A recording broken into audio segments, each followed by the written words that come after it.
ஜோதிடம் என்னும் தெய்வக்கலை மூலமாக என்னை அங்கீகரித்து ஆதரிக்கும் அன்பு நேயர்களுக்கு இனிய வணக்கம்ங்க.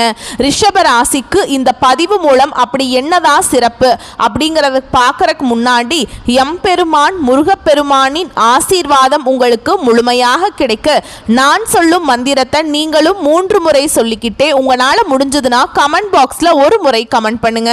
ஓம் முருகா போற்றி, ஓம் முருகா போற்றி, ஓம் முருகா போற்றி.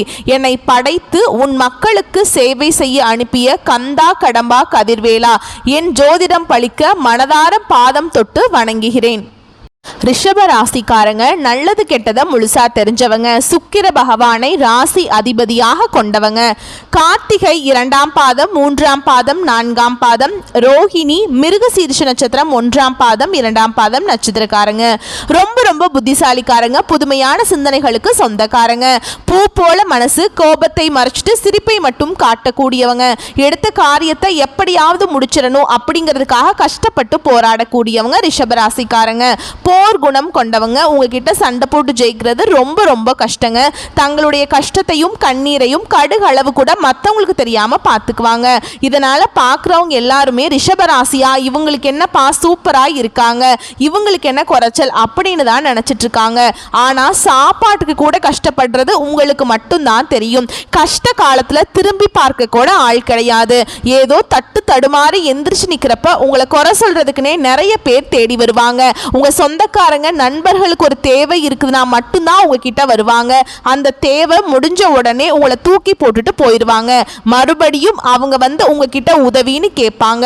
அவங்க உங்களுக்கு முன்னாடி பண்ண துரோகத்தை எல்லாமே மறந்துட்டு மீண்டும் அவங்களுக்காக உதவி செஞ்சு ஏமாறக்கூடியவங்க தான் ரிஷபராசிக்காரங்க.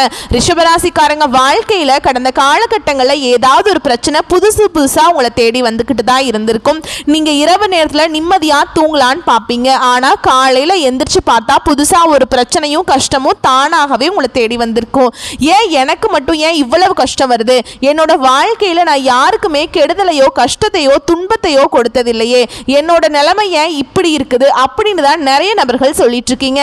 ரிஷபராசிக்காரங்களுக்கு பிரச்சனைங்கிறது வரும், அது கொஞ்ச நாள் இருக்கும், அதுக்கப்புறம் அந்த பிரச்சனை போயிடும். இந்த மாதிரி பிரச்சனை வரும் போகும் அப்படிங்கிற நிலைமையில தான் நிறைய நபர்கள் இருக்கீங்க.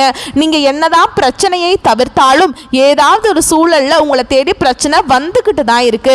ரிஷபராசிக்காரங்க கடந்த காலகட்டங்களில் தங்களுடைய வாழ்க்கையில நீங்க நல்லது நடக்கும்னு நினைச்சிட்டு இருந்திருப்பீங்க. ஆனா உங்களுக்கு அந்த டைம்ல ஒரு மிகப்பெரிய ஏமாற்றம் தான். புதுசா ஒரு பிரச்சனையும் கஷ்டமும் தானாகவே உங்களை தேடி வந்திருக்கும். ரிஷபராசிக்காரங்க சொந்த பந்தத்தை இழந்தாங்க, சொத்துக்களை இழந்தாங்க, தனக்கு நெருக்கமா இருக்கக்கூடிய உறவுகளையுமே இழந்தாங்க.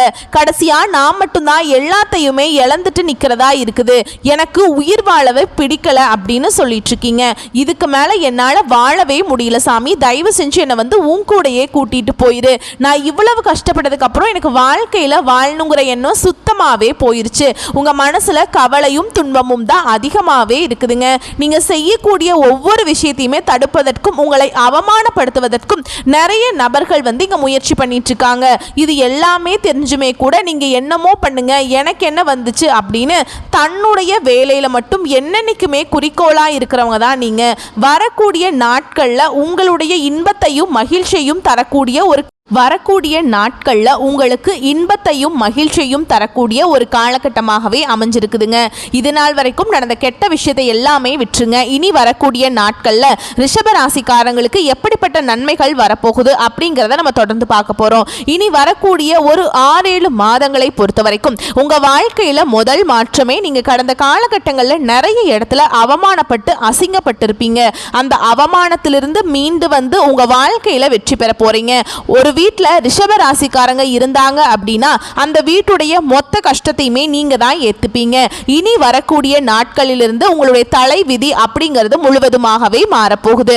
அதாவது ஜூலை 25ஆம் தேதிக்கு பிறகு பார்த்தீங்கன்னா உங்களுக்கு 5 கிரகங்களுடைய சேர்க்கை ஒன்றாக இருக்குது.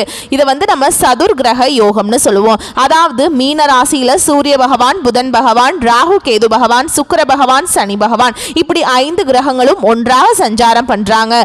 அது மட்டும் மட்டும் இல்லாமல் உங்களுக்கு சுக்கிர பயிற்சியோட பலன்களும் குரு பயிற்சியோட பலன்களும் எல்லாமே முழுவதுமா உங்களுக்கு இந்த ஜூலை மாதத்திலிருந்து முழுமையாக கிடைக்கிறதுனால நல்ல ஒரு முன்னேற்றத்துக்கு கண்டிப்பாக ரிஷபராசிக்காரங்க போக போறீங்க. கடந்த காலகட்டங்களில் நீங்கள் எதையெல்லாமே இழந்துட்டு கஷ்டப்பட்டுட்டு வருத்தப்பட்டு இருக்கீங்களோ அது அனைத்தும் பெறக்கூடிய ஒரு காலகட்டமாகவே வரக்கூடிய நாட்கள் அப்படிங்கிறது பார்க்கப்படுது. ஏன்னா குரு பயிற்சி மூலமாக நல்ல ஒரு பொருளாதார முன்னேற்றம் அப்படிங்கிறது கிடைக்கிறதுனால கடந்த காலகட்டங்களில் ஏதோ ஒரு கிடைக்கிற வேலைக்கு போயிட்டு இருந்திருப்பீங்க, ஒரு 10,000 சம்பளத்துக்கோ 15,000 சம்பளத்துக்கோ போயிட்டு இருந்திருப்பீங்க. இனி வரக்கூடிய நாட்களில் உங்க தகுதிக்கேற்ப நல்ல ஒரு வேலை அப்படிங்கிறது நிச்சயமா கிடைக்கும். அதை நீங்க ஒரு அரசாங்க வேலைக்கு ட்ரை பண்ணாலும் சரி, ஒரு ஐடி ஜாபோ, பிரைவேட் ஜாபோ, பேங்க் ஜாபோ, நீங்க எங்க வேலைக்கு ட்ரை பண்ணாலும் அந்த ஜாப் அப்படிங்கிறது உங்களுக்கு நிச்சயமா கிடைக்க போகுது. கோர்ட் கேஸ்ன்னு ரொம்ப நாட்களா அலைஞ்சிட்டு இருக்க நபர்களுக்கு விரைவில் உங்களுக்கு சாதகமாகவே தீர்ப்பு கிடைக்குங்க. சொத்து பிரச்சனை உங்களுக்கு சாதகமாகவே முடியும். சனி பகவானுடைய பார்வை உங்களுக்கு நேரடியாகவே இருக்குது. இதன் மூலம் வருமானம் அப்படிங்கிறது பல வழிகளில் வரும். தொழிலில் லாபம் சற்று அதிகமாகவே கிடைக்கும். அரசியல்வாதிகளை பொறுத்த வரைக்கும் புதிய பொறுப்புகள், புதிய பதவிகள் எல்லாமே தானாகவே உங்களை சேரும். ராகுவால உங்களுடைய செல்வாக்கு உயரும், உடல் ஆரோக்கியம் மேம்படும், சங்கடங்கள் நீங்கும். மறைமுகமாக உங்க தொழில் வாழ்க்கையிலும் சரி, இல்லற வாழ்க்கையிலும் சரி நிறைய நபர்கள் தொல்லை கொடுத்திருப்பாங்க. இனி அவங்களுடைய தொந்தரவுங்கிறது முழுவதுமாகவே இருக்காது. கடந்த காலகட்டங்களில் நீங்களும் ஒரு கம்பெனியில் இரவு பகல் பார்க்காம உழைச்சிட்டு இருந்திருப்பீங்க. உங்களுடைய சொந்த கம்பெனியா நினைச்சு வேலை செஞ்சிருப்பீங்க. ஆனா உங்களுக்கு இதுவரைக்கும் சரியான ஒரு அங்கீகாரமோ, சரியான ஒரு பதவி உயர்வோ, சம்பள உயர்வோ எதுவுமே கிடைச்சிருக்காது. இனி வரக்கூடிய நாட்கள்ல உங்க வார்த்தைக்கும் மதிப்பு மரியாதை கிடைக்குங்க. சம்பள உயர்வு, பதவி உயர்வு, உங்களுக்கு மேல் இருக்கக்கூடிய அதிகாரிகளுடைய ஆதரவு முதற்கொண்டு உங்களுக்கு கிடைக்க போகுது. இனி நீங்க நினைச்சது எல்லாமே நடக்கும். தொழிலில் வியாபார தடைகள் அனைத்தும் விலகும். லாபம் அதிகமாகவே கிடைக்கும். முன்னேற்றம் உண்டாகும். வரவேண்டிய பணம் விரைவில் கைக்கு சேரும். குடும்பத்தில் நெருக்கடிகள் விலகும். செல்வாக்கு அந்தஸ்து உயரும். வெளிநாட்டு முயற்சிகள் வெற்றியை தரும். தெய்வ சிந்தனை அதிகமாக இருக்கும். பெரியோர்களுடைய உதவிகள் கிடைக்கும். உறவுகளில் இருந்த சண்டை சச்சரவு முழுவதுமாகவே விலகும். புதிய நண்பர்கள் உங்களுக்கு உதவி செய்வாங்க. தொழிலில் ஏற்பட்ட நெருக்கடிகள் நீங்கும். முடங்கி கிடந்த நிறுவனங்கள் மீண்டும் இயங்கும். வியாபாரத்தில் எதிர்பார்த்த லாபம் கிடைக்கும். புதிய தொழில் தொடங்கக்கூடிய முயற்சிகள் கண்டிப்பாக உங்களுக்கு வெற்றியை தரும். கடந்த காலகட்டங்களில் ரிஷபராசிக்காரங்களுக்கு திருமண நிலை அப்படிங்கிறது நிறைய பிரச்சனையும் சிக்கலையும் சவாலையுமே அதிகமாக சந்திச்சிருப்பீங்க. ஏன்னா ஆண்கள் இதில் குறிப்பாக ஆண்கள் தான் ரொம்ப ரொம்ப கஷ்டப்படுறீங்க. ஏன்னா பெண்களுக்கு ஏதாவது ஒரு வகையில் திருமணம் அப்படிங்கிறது அடைஞ்சிருது.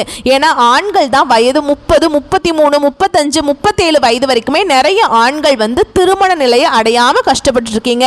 கண்டிப்பாக வரக்கூடிய நாட்களில் நீங்கள் எதிர்பார்த்த மாதிரியே நல்ல ஒரு வரன் அப்படிங்கிறது நிச்சயமாக உங்களுக்கு அமையும். வாழ்க்கை துணையை இழந்த ரிஷபராசி ஆண்களோ பெண்களோ அடுத்து இரண்டாவது திருமணம், அதாவது மறுமணம் பண்ணலாமா வேண்டாமா அப்படிங்கிற ஒரு மிகப்பெரிய குழப்பத்தில் இருப்பீங்க. அப்படி இரண்டாவது திருமணம் பண்ணும்போது சொந்தக்காரங்க தப்பா நினைச்சிருவாங்களா, இல்ல ஊர்க்காரங்க தப்பா பேசிடுவாங்களா, இல்ல அவங்க என்ன நினைப்பாங்க, இவங்க என்ன நினைப்பாங்க, நம்ம கேரக்டரை தப்பா பேசிடுவாங்களா அப்படின்ட்டு நிறைய நபர்கள் இரண்டாவது திருமணத்தை பத்தி யோசிக்காம இருக்கீங்க. ஏன்னா இப்ப இருக்கக்கூடிய பொருளாதார சூழலும் இப்ப இருக்கக்கூடிய காலகட்டத்தையும் வச்சு பார்க்கும்போது ஒரு சிங்கிள் பேரண்டால இந்த சொசைட்டில சர்வே பண்றது ரொம்ப ரொம்ப கஷ்டங்க. நீங்க எதிர்பார்த்த மாதிரியே நல்ல ஒரு மறுவாழ்க்கை அப்படிங்கிறது நிச்சயமா உங்களுக்கு அமையும். கடந்த காலகட்டங்களில் காதல்ல அதிகமான தோல்வியை சந்திச்சது யாருன்னு பார்த்தீங்கன்னா அது ரிஷபராசிக்காரங்க தான். ஏன்னா இதற்கு காரணம் உங்களுடைய தனிப்பட்ட ஒரு கோபம், வெறுப்பு. இதன் மூலமா அந்த காதல் மேல ஒரு நம்பிக்கை இல்லாம இருந்திருக்கலாம். இதன் மூலமாக உங்களுக்கு சில பிரேக்கப் ஆகியிருக்கலாம். இனி வரக்கூடிய நாட்கள்ல உங்களுடைய காதலை வெளிப்படுத்தும் போது அந்த காதல் கண்டிப்பாக கை கொடுங்க. வீட்டில் போய் சொல்லும் போது பெற்றோர்களே உங்களுக்கும் வீட்டில் முன்னாடி நின்று திருமணம் செய்து வைக்கக்கூடிய வாய்ப்புகள் அதிகமாகவே உள்ளது. கடந்த காலகட்டங்களில் பார்த்தீங்கன்னா குழந்தையை பார்க்கறதுக்கு ரிஷபராசி நேயர்கள் ரொம்பவே கஷ்டப்பட்டுட்டு இருந்திருப்பீங்க. எங்களுக்கு மேரேஜ் ஆகி 3 வருஷம் ஆகுது.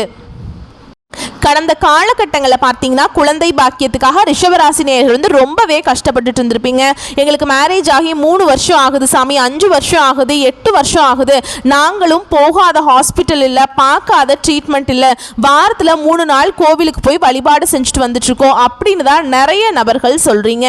கண்டிப்பாக வரக்கூடிய நாட்களில் இந்த 2025 முடியறதுக்குள்ள உங்களுக்கு விரைவில் குழந்தை பாக்கியம் அப்படிங்கிறது நிச்சயமாக உண்டாகும். பிரிந்திருக்கக்கூடிய கணவன் மனைவி எல்லாமே மீண்டும் ஒரு முறை ஒன்றாக சேர்ந்து பேசக்கூடிய வாய்ப்பு கிடைக்கும் பட்சத்தில் கண்டிப்பாக இருவரும் ஒன்றாக இணைந்து வாழ்வீங்க. வரக்கூடிய நாட்கள்ல கடினமான காரியத்தையும் சுலபமா செஞ்சு முடிப்பீங்க. உங்க எளிமையான பேச்சு திறமையால நீங்க அனைவரையுமே கவர்ந்திருப்பீங்க. சமூகத்துல உங்க பெயருக்கும் புகழுக்கும் படிப்படியாக முன்னேற்றம் வரப்போகுது. சிலருக்கு படிப்பதற்காகவும் வேலை விஷயமாகவும் தொழில் விஷயமாகவும் வெளியூர் வெளிநாடு போகக்கூடிய வாய்ப்புகள் எல்லாமே கிடைக்க போகுது. சிலருக்கு உங்க குடும்பத்துல கடந்த காலகட்டங்களில் எந்த ஒரு சுப நிகழ்ச்சியுமே நடந்திருக்காது. இதை நினைச்சு வீட்டில் இருக்கக்கூடிய பெரியவங்க எல்லாமே ரொம்பவே வருத்தப்பட்டுட்டு இருந்திருப்பாங்க. என்னன்னா எல்லாரும் சொந்தக்காரங்க வீட்டிலலாம் வளைச்சு ஃபங்க்ஷன் நடத்துறாங்க, நம்ம வீட்டில் ஒரு ஃபங்க்ஷன் வைக்க முடியல அப்படின்னு ரொம்பவே வருத்தப்பட்டிருப்பாங்க. இனி வரக்கூடிய நாட்கள்ல உங்களுடைய குடும்பத்துல திருமணம், சீமந்தம், புதிதாக வீடு கட்ட ஆரம்பிப்பீங்க. கிரகப்பிரவேசம் போன்ற சுப நிகழ்ச்சிகள் எல்லாமே நடக்க போகுது. ரிஷப ராசியை பொறுத்த வரைக்கும் நீங்க ஆண்களோ பெண்களோ, அரசு வேலையோ தனியார் வேலையோ கூலி வேலையோ, நீங்க எதிர்பாராத வருமானம் அப்படிங்கிறது உங்களுக்கு இரட்டிப்பு மடங்காக கிடைக்க போகுது. சேமிப்பு அப்படிங்கிறது பல மடங்காக உயரப்போகுது. இதன் மூலமாக கடந்த காலகட்டங்களில் ரிஷபராசிக்காரங்களை பார்த்து கேட்டீங்க அப்படின்னா எனக்கு 3 லட்சம் கடன் இருக்குதுங்க, 5 லட்சம் இருக்குதுங்க, 10 லட்சம் இருக்குதுன்னு சொல்லுவாங்க. ஏன்னா 100 ரிஷபராசிக்காரங்கிட்ட நீங்கள் ஒரு 5 ரிஷபராசிக்காரர் மட்டும்தான் கடன் இல்லாத ரிஷபராசியை பார்க்க முடியும். மீதி 95 பேர்கிட்ட கண்டிப்பாக கடன்கிறது இருக்கும். இந்த 2025 முடிஞ்சு 2026 நீங்கள் அடியெடுத்து வைக்கும்போது ஒரு பைசா கடன் இல்லாமல் அனைத்து விதமான கடனையுமே கட்டி முடிக்கக்கூடிய அளவுக்கு நல்ல ஒரு பொருளாதார முன்னேற்றம் அப்படிங்கிறது உங்கள் வாழ்க்கையில் விரைவில் வரப்போகுது.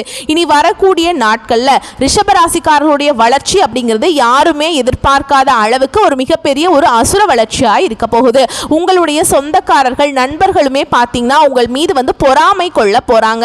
என்னடா நம்ம கூடயே இருந்தவன் திடீர்னு கார் வாங்கிட்டான், பைக் வாங்கிட்டான், வீடு கட்டிட்டான், கல்யாணம் பண்ணிட்டான் அப்படின்னு உங்கள் மீது வந்து அதிகமாக வந்து வன்மத்தை செலுத்த போறாங்க. உங்களை பத்தி வெளியே போய் புரளியெல்லாம் பேச போகிறாங்க. ஏன்னா விரைவாக பார்த்தீங்கன்னா உங்களுடைய நண்பர்களும் உங்களுடைய உறவினர்களும் பார்த்தீங்கன்னா உங்களுக்கு துரோகிகளாகவும் நண்பர்களாகவும்